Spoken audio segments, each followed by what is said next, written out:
Hi there YouTube, Mark here with a video. There's a nice tag going around that wants you to talk about where you played your first arcade games or something like that. And yeah, actually I played my first arcade games in an actual arcade. It was Avifauna Arcade, which is in the Netherlands, in Alphen. And I played Donkey Kong. I played a game with the two gunslingers. I think it was called Gunslinger. The two gunslingers that actually shoot at each other. That's a violent video game for you. Pac-Man.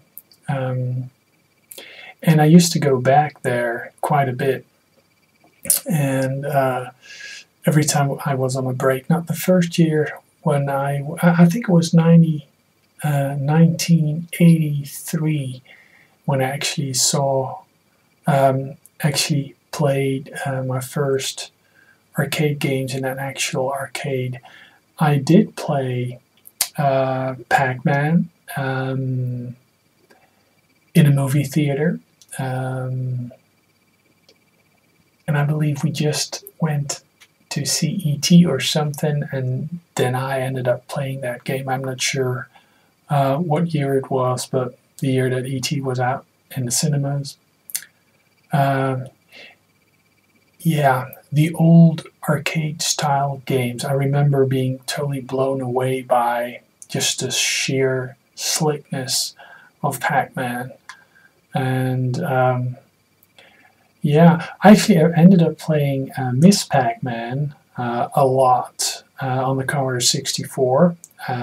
Played that version quite a bit. It's the Atari Soft version. And for somehow the patterns must be really good or something, but because I ended up playing Miss Pac-Man in the laundromat at Fenton, I believe, it's in Missouri, quite a bit. And not bad. So actually practicing on the Commodore 64 version actually paid off. So yeah, in the Netherlands, arcades are not really something that is big. Only in the larger cities there would be arcades. I remember playing Outrun in an arcade in Amsterdam. Very close to the central station. There used to be a couple of arcades,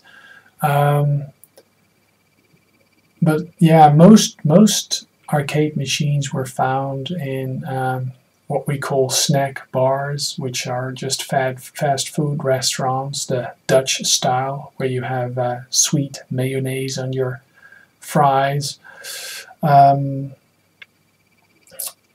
Yeah, so playing games, arcade games, actually, I mean, you couldn't walk around an arcade and just pick all the machines, all the various different machines, and just, you know, put in your quarter and just, you know, play the next game, play the next game. No, arcades were sparse, and yeah, most of the gaming actually was done in the home on home computers and consoles. Well, I mean, there was a whole slur of consoles, Pong machines back in the day, but yeah, I guess a lot of Europeans actually, but I guess people thought it was crazy to just spend a lot of money on a limited machine, a machine that could only play games, and a machine that you could not program or could not use for how do you say that? For serious stuff. Perhaps it was a different mentality, you know. In Europe, I mean, a lot of kids my age that grew up with the Pong machines and the Atari 2600 and stuff, they had parents that went through the Second World War, or at least, you know, born right after it, or just born smack in the middle of it. And that generation somehow, they called baby boomers, I believe, but that generation really is frugal, has some issues spending money, has some issues enjoying themselves, I guess, in a way.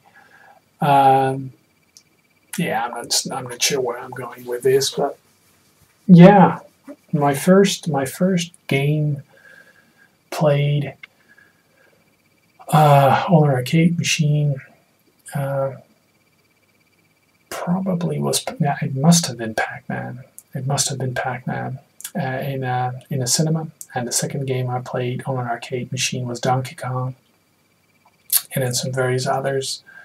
Uh, I remember I was away at camp, a school camp, and it was a camp. Yeah. I went to municipal high school, and there used to be camps, and those camps would take people all over the Netherlands, and actually a lot of them actually went to Rome or London, or but they would switch them around. Sometimes, if you were unlucky, you would just go to a camp that you could actually ride your bike to, and were actually required to ride your bike to. They were so so cheap that they didn't actually pay for transportation. And I remember having a big duffel bag on the back of my bike and just biking there. And it was actually a summer camp, and I mean the camp itself was cool because I got to spend some time in sailing boats for the first time, so that was really cool. And I think I was 13 or 14 or something, but they had a time pilot machine over there, and man, that was just amazing, a time pilot machine. And around that time I also played Gyrus for the first time. And of course I was exhilarated by the fact that it was also out on the Commodore 64. So at least Gyrus and Time Pilot is actually it's not an official port, but there's a good port for it on the Commodore 64 as well. So yeah, I remember well, because when I came home, my grandmother actually had suffered a stroke, and I remember the months after that were filled with trips to the hospital, and eventually my grandmother died. But yeah, some sad times. But yeah, I mean, Gyrus, I mean, and those, I mean, Pac-Man, Miss Pac-Man, Centipede, Donkey Kong, Gyrus, Time Pilot. Those were the games that I played, and some of them at summer camp, some of them at the arcade. I mean, I actually was lucky enough to have an arcade. Yeah, that Avifauna theme park thing is actually it was a birds, flora and fauna type of park that had an amusement, kind of an amusement park, and you could actually get in through the stables. That is, we didn't have to pay any admission. The guys who worked there knew us, and they knew that we were going to the arcade.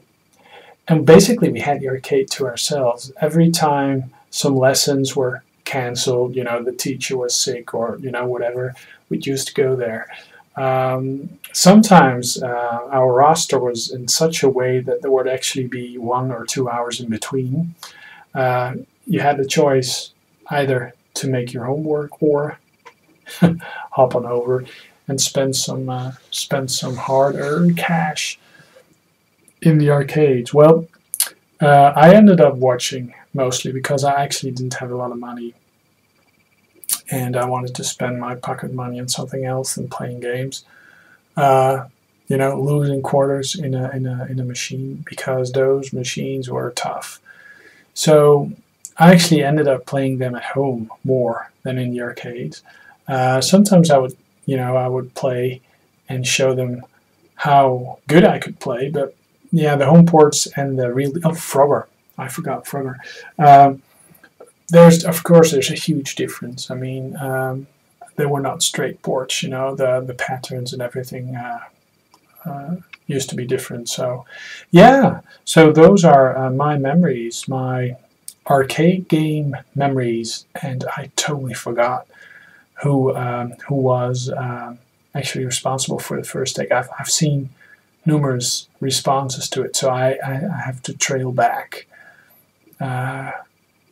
Interghost? Yeah, could be him. I think it was Interghost. Maybe mistaken, but yeah. Okay, well, yeah, that's it. Of course it was Interghost, man. Adam, great tag, and I'll post mine as a video response. And if you don't know Adam, if you don't know Interghost, go check out his channel because he has a really great channel. Great videos, he does community things, great guy. Go check him out. My brain, sometimes it just doesn't work.